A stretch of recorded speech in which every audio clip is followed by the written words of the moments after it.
दर्शकबिन नमस्कार।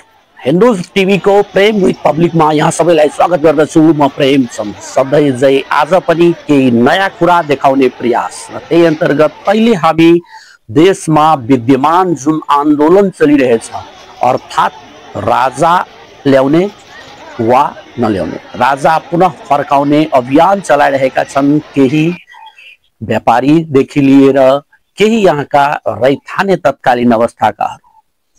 धर्म को नाउँमा राजा ल्याउने कुरा भइरहेको छ। हिन्दू राष्ट्रसँग राजालाई जोडिदैछ र त्यसको लागि कहिले वीरगञ्जमा आन्दोलन हुन्छ भन्ने, कहिले काठमाडौँमा वीरगञ्जमा एउटा यात्राको क्रममा आन्दोलन गरिन्छ। कुन समूहले गरायो जिम्मा कसैले लिएको छैन, तर पनि त्यहाँ भएको छ। त्यहाँ ढुङ्गा मुढा भयो एउटा र्यालीमाथि। भनिन्छ कुनै पनि देशमा जब जनता धर्म प्रति आसक्ति राख्न सुरु गर्छ विकासको बाधक हुन्छ। धर्म विकासको बाधक भनेर केही राजनीतिक वेत्ताहरूको भनाइ छ, त के साँच्चीकै धर्म विकासको बाधक हो? धर्म यो अर्थमा भन्नुपर्दा धर्म र संस्कृति दुईटा फरक फरक शब्दलाई हामीले बुझ्नु आवश्यक हुन्छ। धर्म के हो?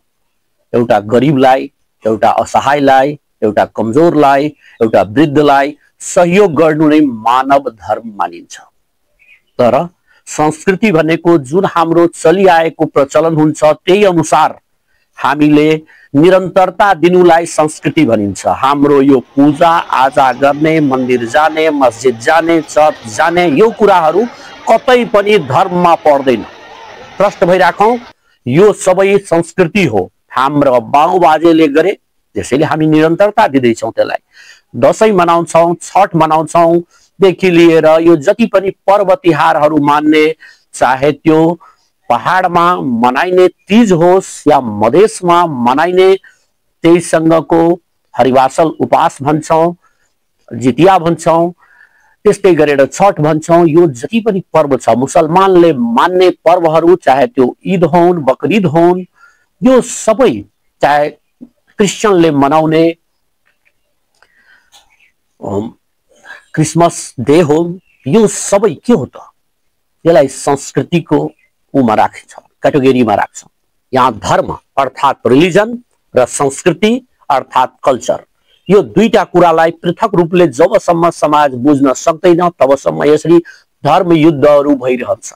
तपाईको संस्कृति मनाउन तपाईलाई छुट छ, तपाई आफ्नो तरिकाले संस्कृति मनाउन सक्नुहुन्छ, तर संस्कृतिलाई धर्मसँग जोड्नु अपराध हो। यहाँ धर्मकै कुरा गरियो भने धेरैवटा धर्महरू भइसकेछ, तर मूलतः नेपालमा अहिले हिन्दू एक नम्बरमा पर्छ, मुस्लिम दुई नम्बरमा पर्छ, क्रिश्चियन, बुद्धिस्ट, यसरी गरेर क्रमैसँग संख्याहरू होला। तर अरू पनि धर्महरू आइसकेको छ, नयाँ नयाँ धर्महरू इजाद भइरहेको हुन्छ, तर हरेक धर्मको निचोड एउटै हुन्छ। त्यो असहायलाई मद्दत गर्ने, गरिबलाई मद्दत गर्ने, खाली पेट भएको, भोको पेट भएकोलाई खानको लागि अन्न दिने, जीव जन्तुलाई दया गर्ने, यस्ता कुराहरूलाई हामी धर्म भन्ने गर्छौँ। यो सबैमा छ, चाहे हिन्दू होस् चाहे मुसलमान।